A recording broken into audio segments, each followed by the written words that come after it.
Здравствуйте! Сегодня мы говорим об избирательном залоге, об учете поступления и расходования денежных средств с нашим экспертом по политическому финансированию Башировой Раидой Дамировной. Раида Дамировна, здравствуйте! Здравствуйте, Гуля. Раида Дамировна, в избирательном законодательстве существует требование внесения избирательного залога для участия кандидата или политической партии в предвыборной гонке. Скажите, пожалуйста, для чего этот избирательный залог существует? Внесение избирательного залога необходимо для подтверждения серьезных намерений кандидата либо политической партии участвовать в выборах. Законодательно определено, что необходимым условием для регистрации кандидата либо списка кандидатов, которые идут на выборы, необходимо перечислить на депозитный счет Центральной избирательной комиссии избирательный залог. Так, например, при выборах депутатов Чугурку-Кенеша сумма избирательного залога для политических партий, выдвигающих списки кандидатов по единому избирательному округу, составляет 1 миллион сомов, для кандидатов по одномандатным избирательным округам – 100 тысяч сомов. Для регистрации кандидатов на должность президента сумма избирательного залога составляет 1 миллион сомов. Для регистрации кандидатов в Бишкекский и Ошский городской Кенеш сумма избирательного залога составляет 50 тысяч сомов, для остальных городов 20 тысяч сомов. Для регистрации кандидатов в Аильный Кенеше сумма избирательного залога составляет 1 тысячу сомов. Большое спасибо, Раида Дамировна. А установлены ли сроки внесения избирательного залога? Для каждого вида выборов существуют установленные сроки для внесения избирательного залога. Так, при проведении выборов президента Кыргызской республики уполномоченный представитель по финансовым вопросам должен внести избирательный залог не позднее, чем за 50 календарных дней до даты голосования. Если это выборы депутатов Чугурку-Кенеша, то этот срок у нас составляет 40 календарных дней до даты голосования. Если это выборы в городские Кенеши, то этот срок составляет не позднее 40 календарных дней до даты голосования.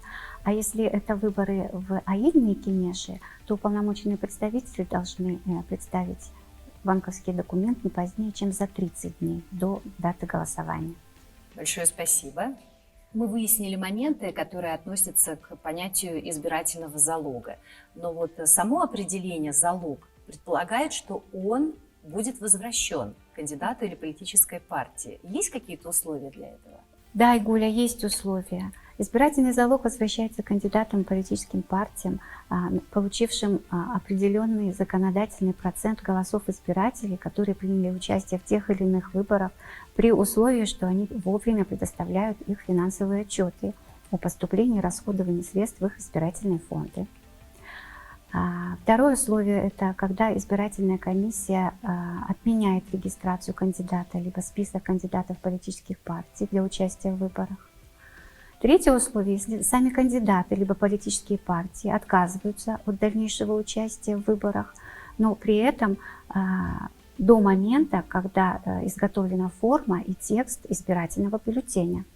И четвертое – если Центральной избирательной комиссией выборы признаны несостоявшимися, а результаты выборов недействительными после предоставления в Центральную избирательную комиссию всех финансовых отчетов, которые нам требуются в рамках законодательства. А оставшиеся суммы избирательных залогов перечисляются в республиканский бюджет. Большое спасибо, многое прояснилось лично для меня. Ну а есть такая пословица «деньги счет любят». Мне кажется, она наиболее актуальна в политике, даже больше, чем в обычной жизни. Скажите, пожалуйста, вот как кандидаты и политические партии должны отчитываться по своим средствам из их избирательных фондов? Да, Игуля, деньги, особенно в политике, они любят счет. Поэтому кандидаты, политические партии должны вести учет всех денежных средств, которые поступают и расходуются из их избирательных фондов. Кроме того, они должны расшифровывать сведения об источниках поступления средств в избирательные фонды, а также куда эти деньги были потрачены в их избирательный период.